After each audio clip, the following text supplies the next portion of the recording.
And I'm just very aware that as we transact through the week with whatever we're doing, it could be God is doing something in the checkout operator.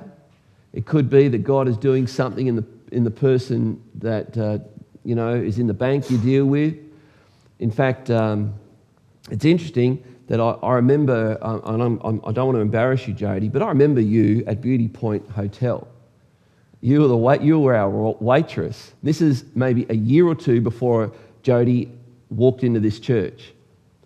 And with this thought, it hit home to me very early on in my ministry. Be nice to everybody because they could turn up at your church the next Sunday. Now, of course, that can backfire.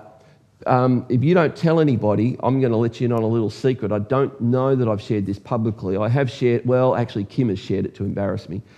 But when we were pastoring in Melbourne, I developed a very embarrassing, swollen, you're not going to tell anyone, are you? But it was a rash. And it was a rash on my bum.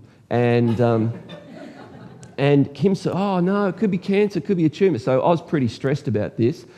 And so I went to a doctor in the next town over because you don't want to go to a doctor in your own town, do you? So I went to a doctor and I was hoping that I'd get a bloke, and I didn't. I got a lady. So it was kind of like, well, look, if I'm dying, I want to get this prevented as soon as possible. So she says, that is ugly, isn't it? I'm going, thank you.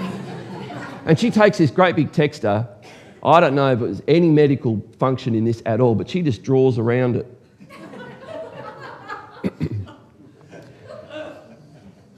Something about it will help us to monitor whether it's growing. Yeah, right. For all I knew, she could have drawn a smiley face. I don't know. I don't know. Anyway.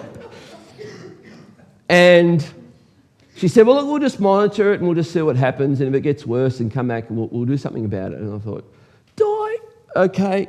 So I go out. Anyway, that next Sunday, we were doing, where we were in Williamstown in Melbourne, there was a lot of couples cohabiting and we just saw a move of God, and many of them came into church. I would have married maybe half a dozen couples who came to Christ and then realised they had to get married. And this particular Sunday, there was a couple, they already had 4 children, and we were going to marry them in the service, and they invited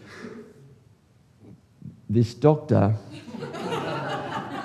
who sat in the front row with them. So it was like,